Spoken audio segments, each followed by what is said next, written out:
Enregistrée à la Pointe-Baleine de la ville d'Ottoburn Park, voici Élévation. Cette émission est enregistrée devant le public.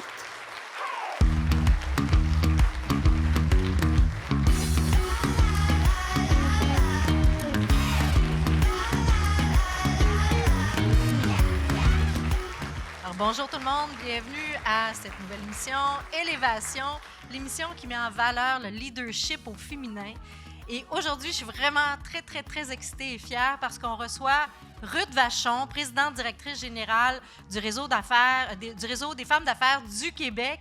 Merci infiniment, Ruth. Hey, c'est moi qui vous remercie. J'adore ça. Oui, puis t'adores ça parce que t'adores être en contact avec les gens, c'est ça? Oui, vraiment. À chaque matin, quand je me lève, je me dis, aujourd'hui, je vais faire la différence dans la vie de quelqu'un, mais je ne sais pas c'est qui. Puis moi, ça, c'est mon trip à chaque jour. Et même si c'est un membre de l'équipe, là. Oui. Moi, j'aime ça. Puis je l'ai choisi. Bien, je ne l'ai pas choisi, mais en cours de route, ça s'est avéré que c'était ça. Puis ça, c'est moi. Oui. Mais quand on est arrivé tantôt, c'est drôle que tu dises ça parce que ça m'a frappée.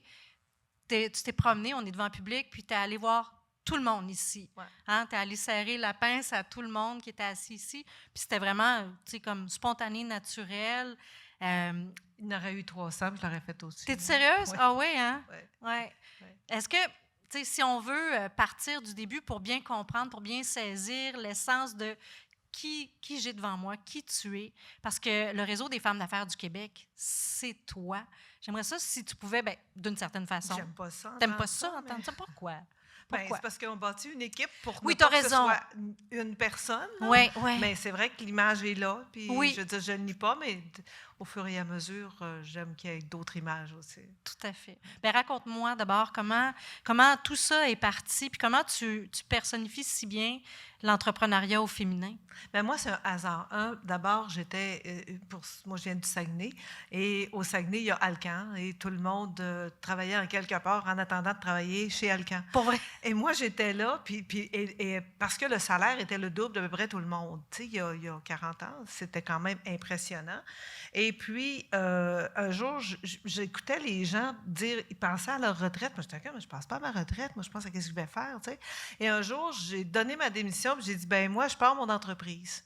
Et quand j'ai parti mon entreprise, je suis allée, j'avais tout lâché, et je suis arrivée à la banque, tu sais, il y a 40 ans, et même, je voulais construire mon édifice. Ah! Alors, j'ai dit, j'arrive à la banque, puis je dis, je voudrais avoir 350, je me rappelle pas si c'était 350 ou 375, et je ne veux pas te donner de garantie personnelle. Alors, le gars me regarde et me dit, mon Dieu, madame, vous sortez d'où? Si je vous avais marié, si vous aviez été ma femme, je vous aurais assis, mais ça donne bien, je n'ai pas marié un comme ça. Et finalement, pour faire une histoire courte, je suis sortie de la banque avec mon 375 000, pas de caution personnelle. J'avais un terrain, tu sais, j'avais quand même des bases, là. Et c'était un centre de location d'équipements de réception et en fait, je l'ai parti comme en inconscience, là. Et puis, en cours de route, c'est devenu, au bout de 2 ans, je représentais 80% du chiffre d'affaires de mon principal fournisseur, alors je l'ai acheté.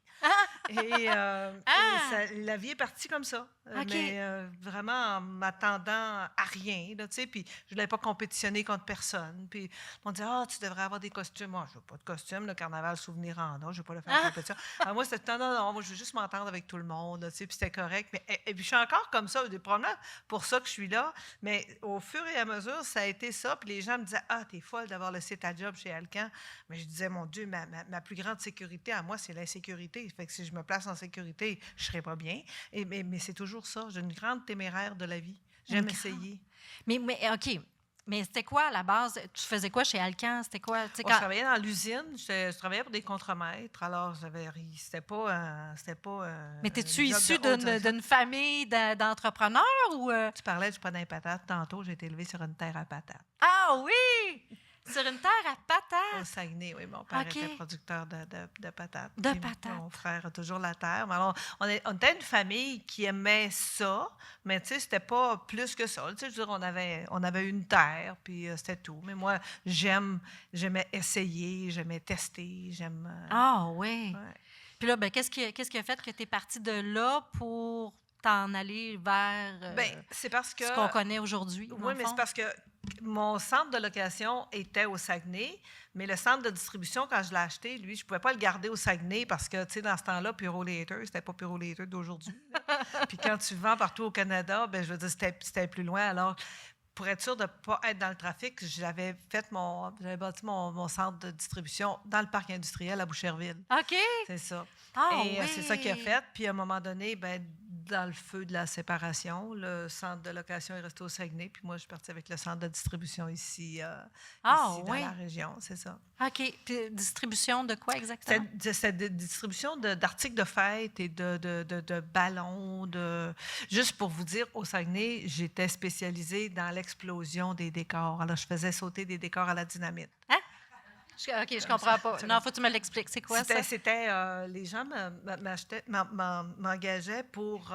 prenaient des ballons, mettons gros comme ça, puis je pouvais mettre 200, 300, 400 petits ballons dedans avec des confettis. OK. Et quand il y avait des inaugurations, par exemple, quand c'était le temps de couper le ruban, il y avait une musique qui partait en crescendo et moi, je faisais tout exploser les décors. Alors, Ah! les petits ballons partant en l'air, là, les confettis tombaient par terre et c'était euphorique parce que quand tu arrives avec des planchers comme ça en béton, là, tout le monde avait le réflexe de sauter puis de les faire crever. Alors, c'était pas infernal. C'était un coup médiatique. C'était tout le temps... en tout cas, au Saguenay, là, toutes les fois que ça se produisait, là, le journal disait « T'appelles avant de faire ça. » Fait que c'était vraiment le fun. Oh, wow! Ouais. Alors, fait que là, donc là, tu es rendu à Boucherville. oui, je suis rendue à Boucherville et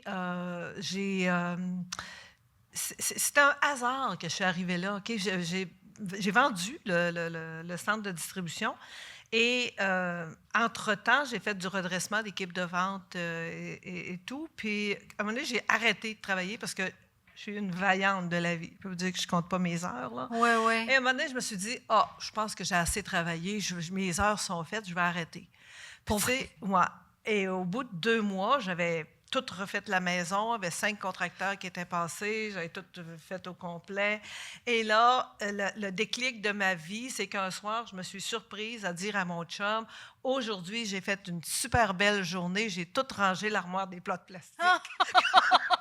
Puis là, l'armoire des plats de plastique, vous avez compris. Puis là, après ça, je dis, jamais pu je dirais ça. J'ai comme réalisé que ça n'avait pas de sens que ta vie soit, aujourd'hui, j'ai rangé l'armoire des plats de plastique. Ça a été le déclic. Oui. Et il y avait quelqu'un qui m'avait parlé du réseau, parce que dans ce temps-là, c'était un réseau privé.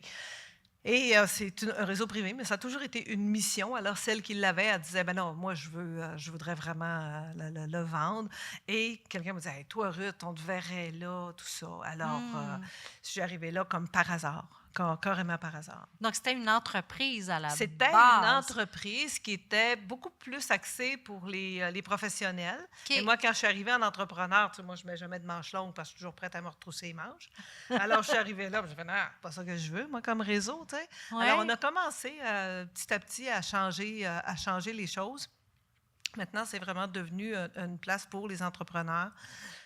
Et avec ça, au fil du temps, ben, je me suis questionnée sur qu'est-ce que je faisais là. D'abord, j'avais acheté une méchante dette. Oh! Oui, OK. Ouais, méchante dette. Alors, je me disais, OK, qu'est-ce que je fais là? Je prends ma perte, m'en vais chez nous. Puis là, à un moment donné, il y a comme des déclics qui arrivent dans la vie. Puis j'ai trouvé notre unicité à nous, notre focus à nous. Puis 14 ans après, c'est encore ça. Puis c'est juste beaucoup amplifié. Là. Ah ouais, hein? Ouais. Puis là, il y a quelques années, c'est quoi? Ça fait 7 ans que... Ça fait 7 ans. Tu l'as vendu, c'est ça? Je l'ai redonné. Tu l'as redonné. Je l'ai redonné aux femmes entrepreneurs parce que je trouvais, à nos membres, parce que je trouvais que c'était illogique un peu que ce soit privé. Alors, j'ai carrément juste décidé de le redonner aux membres. Puis aujourd'hui, c'est un organisme à but non lucratif. Ça fait 7 ans. C'est notre 8e année, je pense. Wow. C'est ça. Mais je suis très contente de l'avoir fait. Hein. Pour les entrepreneurs qui sont dans la salle, oui. Ça se dit bien dans une phrase, là, mais c'est pas si évident que ça. Parce que, tu sais, d'abord, un conseil d'administration, quelque chose que tu n'as jamais eu, et ainsi de suite. Ah, et là, les gens te disent ton conseil, mais là, fais attention, tu n'es plus entrepreneur. Maintenant, je suis encore entrepreneur. Alors, c'est vraiment un conflit un peu, je dirais,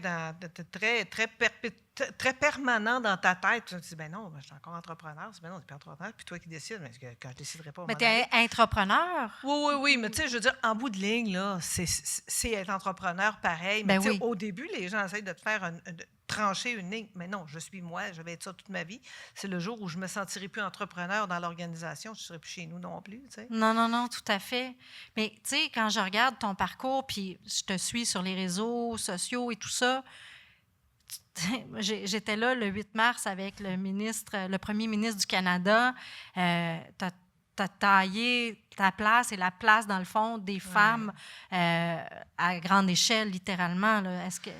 Quand même. Oui. Quand même. Un contact à la fois, je dirais. Oui. Un contact à la fois. Mais le lobby, tu sais, dans le genre de travail qu'on fait, je pense que tu le sais, Ouais, c'est ouais. comme priorité numéro 1. Si tu ne fais pas de lobby, tu te fais tasser ou ramasser. C'est jamais ton tour. En tout cas, si tu ne fais pas de lobby, c'est jamais ton tour, parce qu'il y a tout le temps quelqu'un qui est passé avant toi. Oui. Puis là, c'est ce moteur-là que tu as mis à profit pour les femmes. Parce qu'on va en parler dans une autre émission tantôt, vraiment plus spécifiquement, c'est quoi exactement le Réseau des femmes d'affaires du Québec. Mais tu sais, de ce que j'entends, de ce que tu me dis, dans le fond, c'est qu'il y a beaucoup de ta volonté à toi, de ton... Moi, je suis une développeuse. Je te dirais, je suis une développeuse née. Là. Mes parents étaient hyper catholiques. Là. Fait que c'est moi qui vendais, c'est moi qui passais pour la dîme dans le rang, puis j'avais 11 ans. Fait que moi, quand il y avait quelque chose à vendre, c'était moi. OK. Puis moi, quand je me lève le matin, c'est tout le temps quelque chose à vendre. OK. Fait que quand je parle pas de vente, là, mes yeux sont beaucoup plus éteints que ça. Moi, il faut que je développe quelque chose. Que ce soit une relation, il faut que je développe quelque chose. Oui. Fait que vous comprendrez que j'aime moins la comptabilité que le reste. Puis là, c'est à travers le Québec, littéralement. Bien, c'est beaucoup maintenant à travers le Canada. Parce que les derniers mandats qu'on a avec le gouvernement fédéral, c'est un peu de répliquer notre pratique. Et tantôt, peut-être un autre moment dans une autre émission, on va parler un peu d'outils, de qu'est-ce qui nous unit pour nous réunir. Là. Ouais. Et c'en est, mais je veux dire, le Canada, pour nous, est très important. Mais sauf que j'aime la collaboration. Alors, ce qu'on fait à travers le Canada, j'essaye de mettre l'image du réseau en retrait pour être capable d'élever tout le monde à travers le Canada avec qui on travaille. Avec dans chaque province, quand on fait une initiative, j'amène toujours l'image de l'organisation qui nous représente dans cette province-là. Puis moi, je n'ai rien à gagner, que ce soit la face du réseau ou ma face. Je veux juste que ce qu'on fait, le maximum de femmes puissent en bénéficier, parce que en bout de ligne, c'est souvent... C'est 50 000, c'est 100 000, c'est 1 million que tu vas aller mettre dans tes poches par des initiatives comme ça. Fait que c'est important que chacune rayonne dans sa province. Je n'ai rien à gagner que ce soit ma face en Colombie-Britannique, par exemple. Mais je veux que l'entrepreneur en Colombie-Britannique ait les mêmes opportunités que les femmes du Québec ont, par exemple. Merci. Alors, on va se laisser. On se retrouve après la pause avec une entrepreneure qui est très, très impliquée dans la région.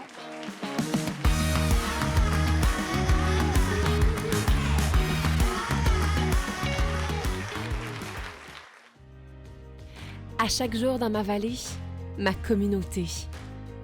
J'investis dans ces choix qui me ressemblent, qui nous rassemblent.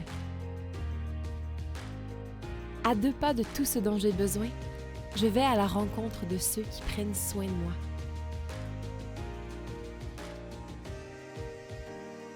Fière de ma collectivité tissée serrée, je prends le temps d'échanger avec les passionnés et les passionnants. L'accueil y est chaleureux, les gens y sont généreux.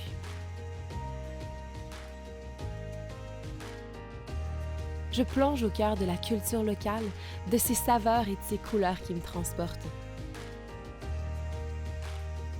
À chaque jour, j'investis dans la vallée du Richelieu parce que choisir local, c'est gagnant.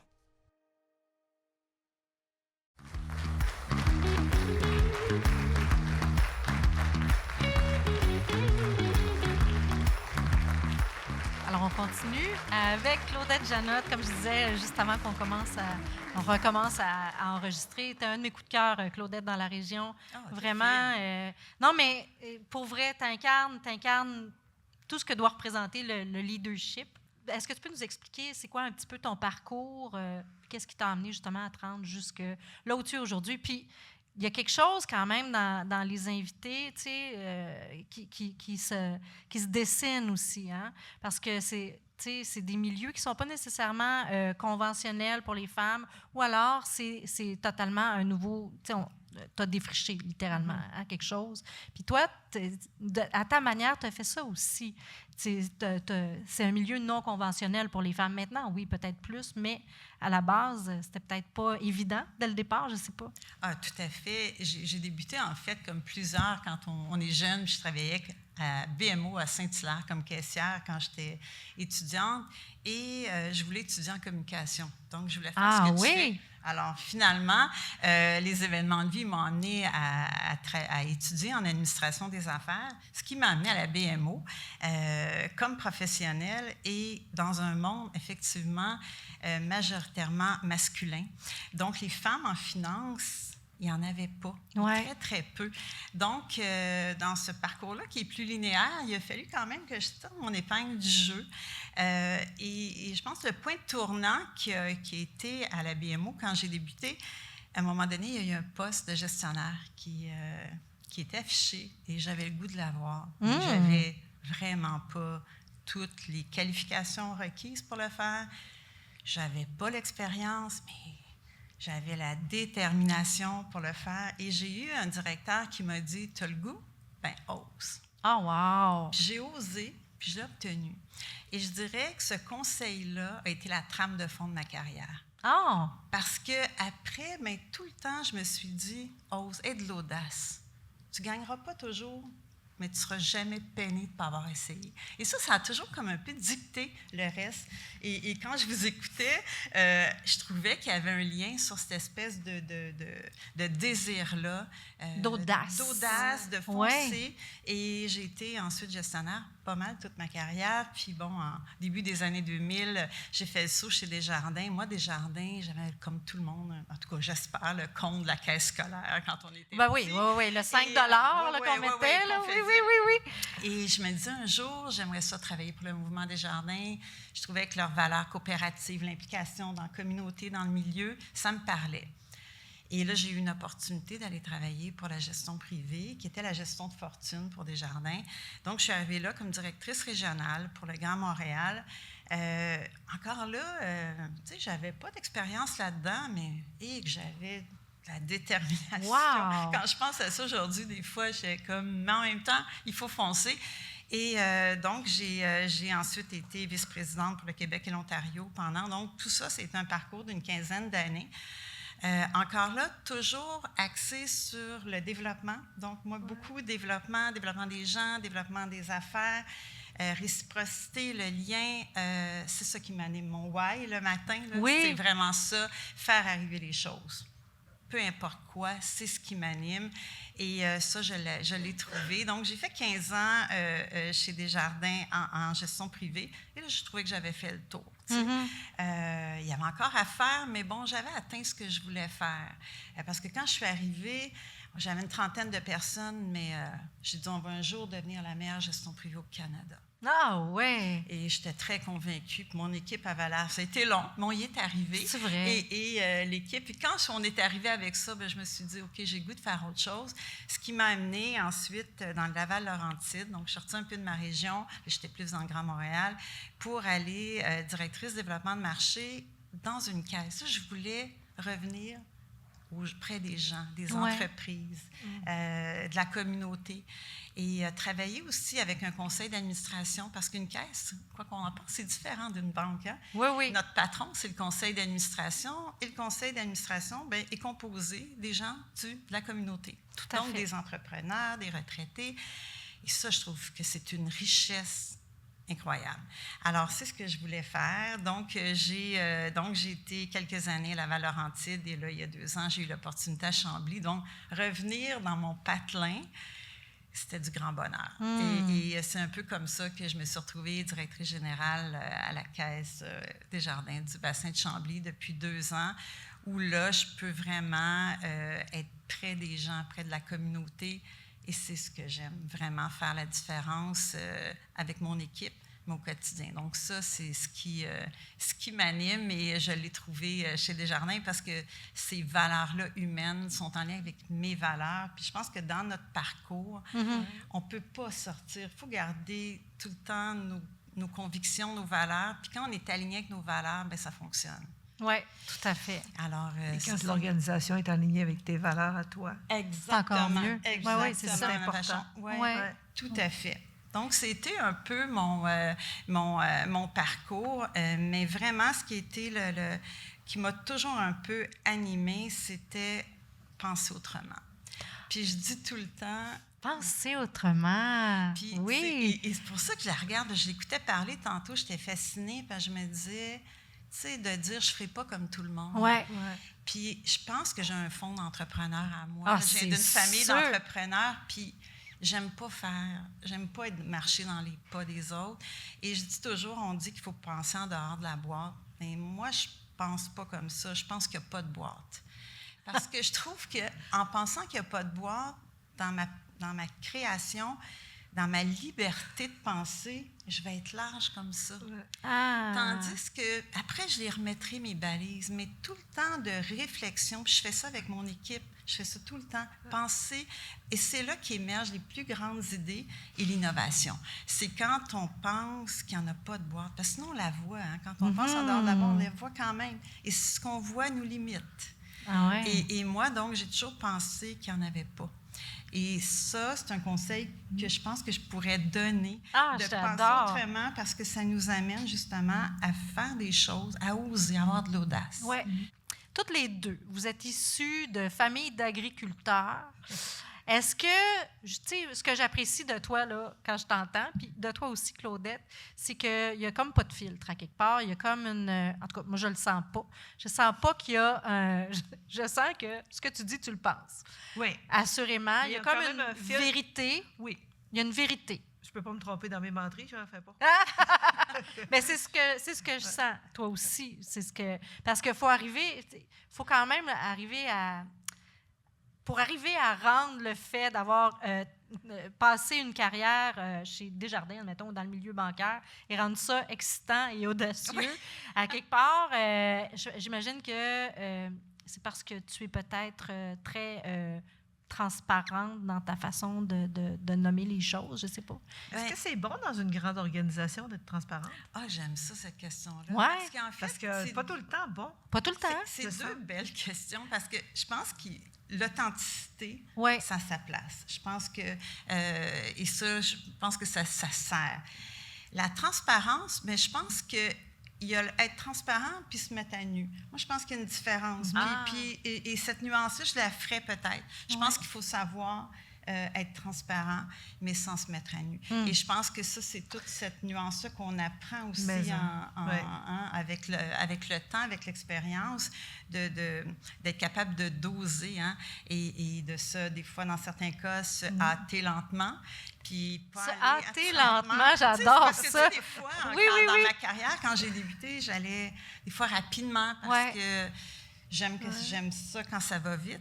J'aime ça. Et des fois, je ne prenais pas tout le recul requis. Et je disais tout le temps, il faudrait que j'apprenne à me hâter lentement. J'ai appris maintenant à me hâter lentement.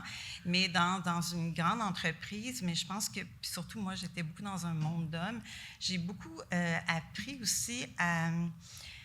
Je dirais, j'avais un style de gestion qui était totalement l'opposé de mes collègues quand j'ai débuté, qui était un style de gestion qu'aujourd'hui, on dit un leadership qui est participatif. On a tous mis des mots là-dessus. Oui. Mais on ne les avait pas, moi, quand j'ai débuté, ces mots-là. Là. Et moi, je pensais juste que j'avais la bonne méthode parce que mes collègues n'avaient pas la même méthode, étaient plus axés résultats. Moi, j'étais plus sur l'humain. Mais est-ce que ça, c'est du leadership féminin, ça? Non. Non? C'est du Non. leadership Non, mais je pose la Exact. question. Ah, Je mais pose je la trouve- question. trouve Ben ça- non, mais parce que l'émission traite de leadership au féminin. Puis là, à un moment donné, il faut...